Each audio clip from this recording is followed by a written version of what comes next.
हम बात कर रहे हैं एक ऐसे इम्पॉसिबल एस्केप की जो पिछले 60 सालों से सिर्फ उलझा हुआ ही नहीं बल्कि दुनिया के लिए अब एक मिस्ट्री भी बन चुका है। जिस जेल में किसी कैदी को खुला भी छोड़ दिया जाए फिर भी वो भाग नहीं सकते थे, लेकिन उस दिन ऐसा होता क्या है कि वहाँ के 3 कैदी वहाँ के अथॉरिटीज को चकमा दे करके उस जेल से भाग निकले। सबसे हैरानी की बात तो ये थी कि जेल के अथॉरिटीज को उनके भागने की जरा सी भी खबर नहीं हुई और अगले 10 घंटों तक उन्होंने जेल के आसपास कोई छानबीन नहीं किया था। ना सिर्फ FBI बल्कि US की टॉप 3 एजेंसीज भी इस केस को सुलझाने में लगी हुई थी कि आखिरकार वो तीनों प्रिजनर्स वहां से भागे कैसे, और भागे तो वो आखिरकार गए कहाँ। दोस्तों, हम बात कर रहे हैं एक ऐसे जेल की जिसे इनएस्केपेबल का दर्जा दिया गया है, जहाँ पे कोई कैदी एक बार आ जाए तो वहाँ से भागना मुमकिन ही नहीं है। आज की वीडियो में हम जिस जेल की बात करने वाले हैं उसका नाम है एल्कट्राज।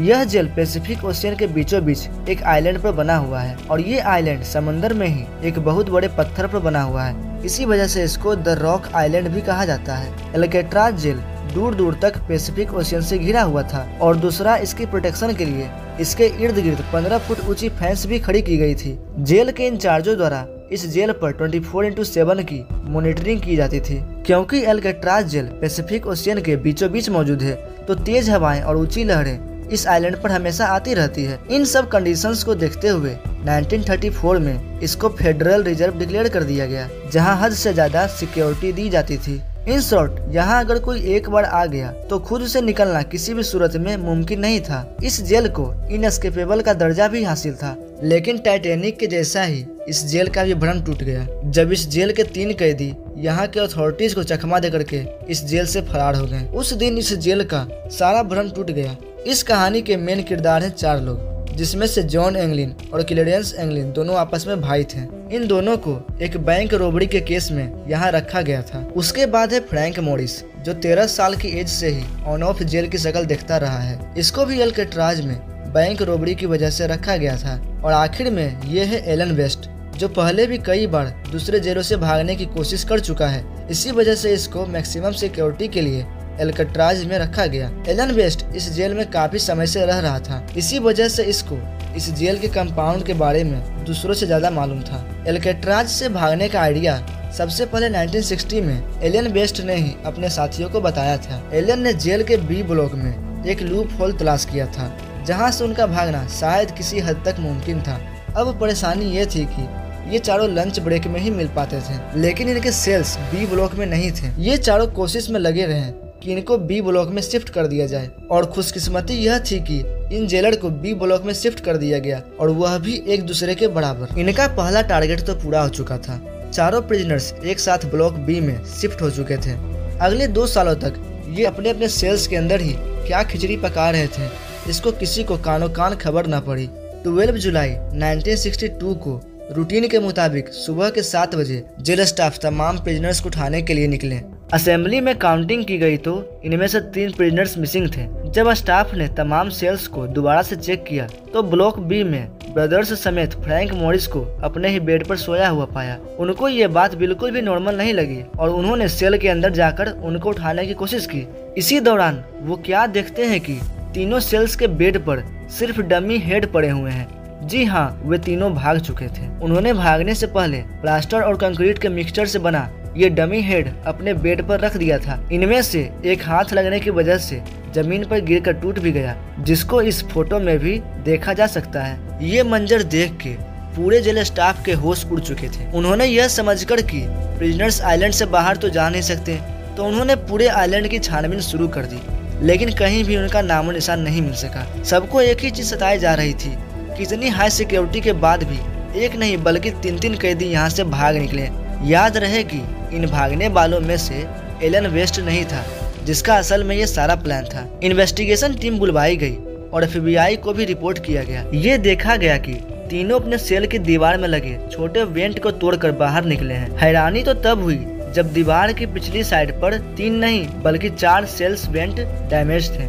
जी हाँ, ये चौथा वेंट एलन वेस्ट के सेल का था, जो किसी वजह से अपने वेंट से बाहर निकलने में नाकाम रहा था। एलन वेस्ट को अब अच्छी तरह से मालूम पड़ चुका था कि उसके बचने का कोई चांस नहीं है, इसलिए उसने इस बात में अपनी भलाई मानी कि इन्वेस्टिगेटर्स को सारा प्लान बता देना चाहिए। एलन वेस्ट ने इन्वेस्टिगेटर्स को बताया कि ये सारा प्लान उसी का ही था। उन्होंने ही ये डमी हेड्स बनाए थे और इसमें लगे बाल उन्होंने जेल के अंदर हेयर कट करने के दौरान चुराए थे।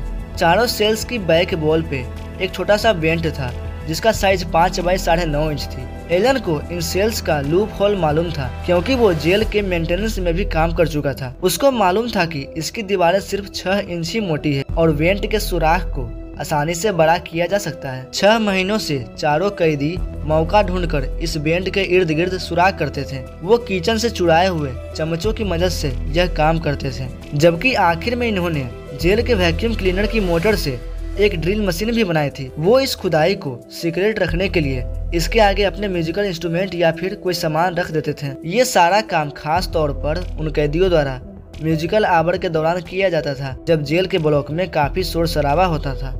यह वेंट एक कॉरिडोर में निकलता था जहाँ कोई सिक्योरिटी नहीं थी। यहाँ से एक ड्रेन पाइप सीधा ब्लॉक के छत पर जाता है जहाँ वो अक्सर मेंटेनेंस के लिए काम करते थे। एल्केट्राज जेल में कैदी को बिजी रखने के लिए उनसे मेंटेनेंस का काम करवाया जाता था। ये चारों भी मेंटेनेंस करने छत पर जाया करते थे और इसी बहाने वो अपने भागने के प्लान के लिए हर छोटी से छोटी चीज का मुआयना करते थे। छत से वो एक पाइप को यूज करके नीचे उतरे और फिर आइलैंड की 15 फुट बड़ी फेंस को पार करके भाग निकले।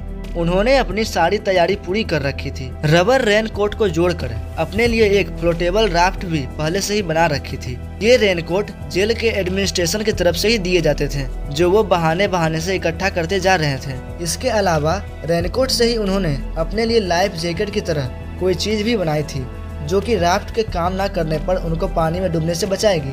पर FBI के लिए असल सवाल अभी तक यही था कि भागने वाले कैदी अब कहाँ हैं। उनके चौथे साथी एलन वेस्ट ने बताया कि प्लान के हिसाब से इनको सबसे पहले एल्केट्राज के नॉर्थ में एक आइलैंड से गुजरकर मेन लैंड में उतरना था जहाँ सिक्योरिटी ना के बराबर होती है। वहाँ से इनको एक गाड़ी और कुछ कपड़े चुराने थे। ये बात सुनते ही एल्केट्राज के इर्द गिर्द सारे मेन लैंड पर छानबीन की गई, लेकिन कहीं से भी चोरी या रोबरी की कोई रिपोर्ट नहीं मिली। इम्पॉसिबल सिक्योरिटी को चकमा देकर भागने वाले कैदी को समुंदर निकल गया, या फिर एलन वेस्ट की कहानी भी FBI को चकमा देने के लिए बनाई गई थी। वो सिगरेट वर्कशॉप और जिस पाइप पर लटक कर वो नीचे उतरे थे उस पर पैरों के निशान देखकर ये तो वेरीफाई हो गया कि एलन वेस्ट की कहानी झूठी नहीं है। अब FBI के साथ साथ coast guard, bureau of reason और US मार्शल सर्विस को भी इस केस में शामिल करके समुंदर में कैदी को ढूंढना शुरू कर दिया गया, पर उनको कहीं भी ना कैदी मिले और ना ही कोई राफ्ट या फिर कोई लाइफ जैकेट। ये पुलिस केस से हटकर अब एक मिस्ट्री केस बनने जा रहा था। एल्केट्राज एस्केप के अगले 4 दिनों में कोस्ट गार्ड को तैरता हुआ लकड़ी से बना एक पैडल मिला जो कि माना जाता है कि उस राफ्ट की ही पार्ट है। उसके बाद रेनकोट से बने 2 बैग्स भी मिले जिसमें उन कैदी का पर्सनल सामान जैसे कि फैमिली फोटो और लेटर्स वगैरह मौजूद थे। इससे यह अंदाजा लगाया गया कि तीनों कैदी जिंदा लैंड पर नहीं पहुंचे हैं, क्योंकि ये आइटम ऐसे थे जिनको कोई भी कैदी आसानी से नहीं छोड़ता। कोई भी डेड बॉडी 2 दिनों के बाद पानी के सरफेस पे फ्लोट करने लगती है, लेकिन अगले कई महीनों तक इन्वेस्टिगेशन टीम को ना कोई बॉडी मिली और ना कोई बॉडी का पार्ट। एक थ्योरी ये भी है कि तीनों कैदी राफ्ट से नहीं तो बल्कि स्विम करके मेन लैंड पर पहुंच गए होंगे, क्योंकि 1962 में एस्केप के बाद FBI ने एंगलिन ब्रदर्स के फैमिली पर कड़ी नजर रखी हुई थी। उनके एक भतीजे डेविड विंडर ने FBI को बताया कि जॉन और क्लेरेंस के बड़े भाई ने अपनी मौत के वक्त अपनी बहनों को बताया था कि उनके भाई सही सलामत मौजूद हैं और वे उनके साथ कांटेक्ट में भी हैं। कई फैमिली मेंबर्स ने FBI को यह भी बताया कि फैमिली में छोटे बड़े दिन पर 2 अजीब से मेकअप करके लोग देखे गए हैं जो शायद जॉन और क्लेरेंस ही हैं जो भेष बदलकर आते हैं, लेकिन इसके बाद वे दोनों कब आते हैं वो किसी को पता नहीं है और ना ही कभी किसी को वे लोग नजर आए हैं। इस एस्केप के अगले ही साल एल्केट्राज को बंद कर दिया गया। 1979 में हिम्मत हारकर FBI ने ऑफिशियली इस केस से हाथ उठा लिए। अब सिर्फ US मार्शल सर्विस है जहां ये केस अभी तक खुला है और ये केस तब तक खुला रहेगा जब तक ये कैदी पकड़े नहीं जाते और उनकी डेड बॉडी नहीं मिलती या फिर उनकी एज 99 नहीं हो जाती। एल्केट्राज आइलैंड को आज एक नेशनल पार्क में बदल दिया गया है जहां टूरिस्ट ब्लॉक B के सलाखों को देख सकते हैं, जहां 60 साल पहले एंगलिन ब्रदर्स, फ्रैंक मॉरिस और उनके साथी एलन वेस्ट कैद हुआ करते थे। उम्मीद है दोस्तों आपको ये वीडियो अच्छी लगी होगी। वीडियो अच्छी लगी हो तो वीडियो को लाइक शेयर जरूर करें और हमारे चैनल को सब्सक्राइब जरूर करें। मिलते हैं अगले शानदार वीडियो में। जय हिंद।